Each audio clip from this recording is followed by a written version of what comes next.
Boa tarde a todos. É uma honra, uma satisfação imensa estar aqui hoje falando com vocês. Eu vinha com aquela ansiedade boa que a gente tem de esperar um dia chegar. Hoje já acordei pensando o dia todo no evento de hoje. Antes de começar a falar um pouco desse meu entusiasmo sobre o assunto e os porquês da escolha do assunto e tudo mais, eu gostaria de parabenizar as idealizadoras do evento, a Regiane e a Eli. Elas estão de parabéns e o público presente hoje aqui representa o esforço que vocês fizeram nesses meses. Esse, o mês do idoso, o mês de outubro, o mês de Canoas, é um mês que de repente a gente vai ter que lembrar para sempre. Pode ser considerado o mês que Canoas acordou para a terceira idade. Nos últimos 30 dias a gente teve a Semana do Idoso, que começou no final de setembro. A gente teve aquele seminário sobre a doença de Alzheimer, que muitos estavam presentes aqui, foi um sucesso. Assim como o evento de hoje também tem tudo para ser um sucesso. Ou seja, é legal de ver iniciativas governamentais para trabalhar com a terceira idade, já que elas são tão escassas por aí, e a terceira idade precisa desse tipo de iniciativa cada vez mais. Tinha um pedido para eu falar um pouco aqui sobre sexualidade na terceira idade, aspectos clínicos, mais do ponto de vista médico da história. Porque hoje a gente vai ter ainda uma psicóloga trabalhando, a gente vai ter também a apresentação de um vídeo, e a gente vai ter também um testemunho de uma palestrante que trabalha com HIV/AIDS. Mas todo mundo sabe que hoje em dia o médico anda meio frio, anda meio distante dos pacientes, né? E para trabalhar com esse assunto não tem como ser frio nem distante, porque é um assunto por si só já acalorado e bastante íntimo, não tem como ser distante e íntimo. Então hoje eu venho aqui mais como um gerontólogo e como um entusiasta dos estudos da terceira idade. Claro que eu vou abordar algumas questões médicas também, mas meu objetivo maior hoje, vou falar daqui a pouco, é ajudar os idosos a mudar um pouco a visão que eles têm sobre sexualidade. Eu acho que a melhor maneira que eu tenho para começar a falar de hoje é essa foto que está projetada lá na parede. Ela por si só diz tudo que eu quero dizer hoje aqui. Eu poderia deixar a foto toda, a gente ficar olhando para ela e estaria bom. Ela mostra que a sexualidade na terceira idade ela existe, que ela é possível, e duvido que alguém não tenha se sensibilizado ao ver essa foto. Rapidamente falar um pouco, a maioria que não me conhece, meu nome é Leandro Minoso, sou médico, especialista em geriatria e gerontologia pela PUC, sou mestrando do Limassag, sou professor de instituição e trabalho na Universidade Aberta da Terceira Idade aqui do Limassag. Para quem não conhece, depois no final a gente vai dar um toque do que é esse projeto que vem dando bastante certo. Começamos também a fala de hoje com um provérbio grego que é bastante exato, que diz o seguinte: o coração que ama é sempre jovem. Vocês concordam com isso? Sim. E estudos foram feitos também pelo Dr. Ornish, no seu livro Amor e Sobrevivência. Ele constatou que mais importante até do que tu cuidar da tua pressão, do que tu cuidar da tua diabetes, do que tu cuidar não fumar, cuidar do colesterol, do que fazer atividade física, é tu ter um amor na vida. O que mais faz a pessoa viver mais tempo é ter um amor presente, tá bem? Sobre os objetivos da fala de hoje, como eu disse, eu não venho aqui para falar de doença com vocês. Tá? Eu venho aqui ajudar a desmistificar o assunto um pouco.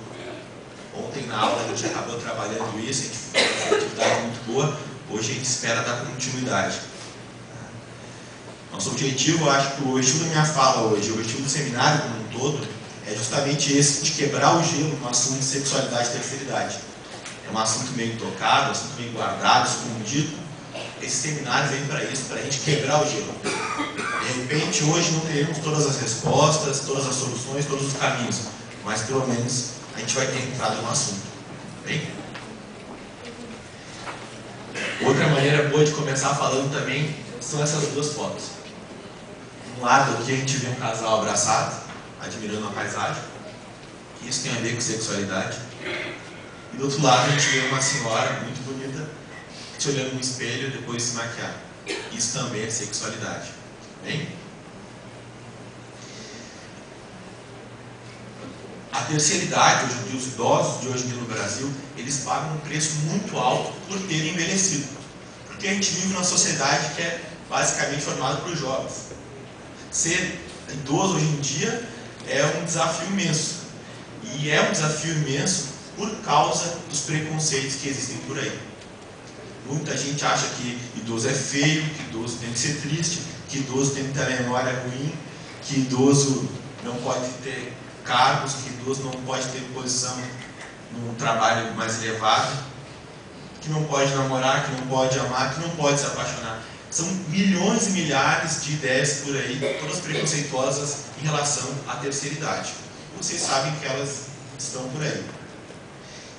Infelizmente, esse tipo de ideia, esse tipo de pensamento invade a cabeça das pessoas e muitas pessoas passam a acreditar nisso. Acho que é normal eu ser idoso ser triste, é normal eu ser idoso e ser doente, é normal eu ser idoso e ficar em casa vendo televisão. Agora tá dando o que na televisão agora? A Angélica acabou já, entendeu? Muita gente está em casa vendo televisão. Ainda vai passando. Porque elas acreditavam que é normal isso no envelhecimento delas. E na área da sexualidade isso acontece também. Olha o que diz essa autora. Se as atitudes preconceituosas tipificam as atitudes em relação ao idoso, então não há nenhum outro lugar onde este preconceito é mais aparente do que na área da sexualidade. É um grande tabu, é uma caixinha escondida a sexualidade da terceira idade. Por isso, de quebrar o gelo. Mitos sobre sexualidade e terceira idade. Alguém tem algum mito para me falar? Ontem na aula estavam mais poucos, falaram alguns. Né? Teve um muito bom que levantou a mão e falou: uma senhora, se eu falo em sexo e alguma coisa, acham que eu sou uma velha tarada. Se homem fala, então, aí é um velho tarado mesmo. Nem acham que é. Já vamos dizer. O que mais que eles dizem? Depois da menopausa, fechou a casinha. Não. O que mais que dizem? Quando se aposenta, daí aposenta tudo. O que mais? Que todo idoso tem disfunção erétil. Que a mulher, depois de uma certa idade, não tem mais interesse sexual. E vai, tabus existem aos milhares por aí. Mitos, aliás, em relação à sexualidade e terceira idade. O problema é quando esses mitos parece que tu leva eles como guia para a tua vida. Depois da fala aqui de hoje, espero que vários desses mitos sumam da cabeça de vocês. Tá bom? E estatística. Sempre bom começar falando um assunto trazendo alguns números sobre comportamento, sobre quantas doenças, qual a porcentagem das pessoas que têm determinada doença e tudo mais. Quantas pessoas usam remédio para isso, remédio para aquilo. É sempre bom. Quantas pessoas têm relação sexual acima de certa idade. Só que nesse tema terceira idade, eu fui atrás há algum tempo de estatísticas sobre sexualidade e terceira idade e eu consegui resumir elas. Eu não consegui trazer nenhuma estatística assim que diga isso que acontece na terceira idade, é isso que acontece na terceira idade. Por quê? Como é que eu vou trazer um estudo feito na Coreia sobre idosos coreanos e sexualidade? São bem diferentes os idosos brasileiros, né? A sexualidade deles é outra. Tem aspectos culturais e tudo mais. Como é que eu pegar um estudo feito na década de 90, se a gente está em 2010? Ou seja, eu não consegui achar estudos que pudessem trazer informações assim relevantes de peso para vocês. Mas algumas coisas eu vou trazer para vocês terem uma ideia.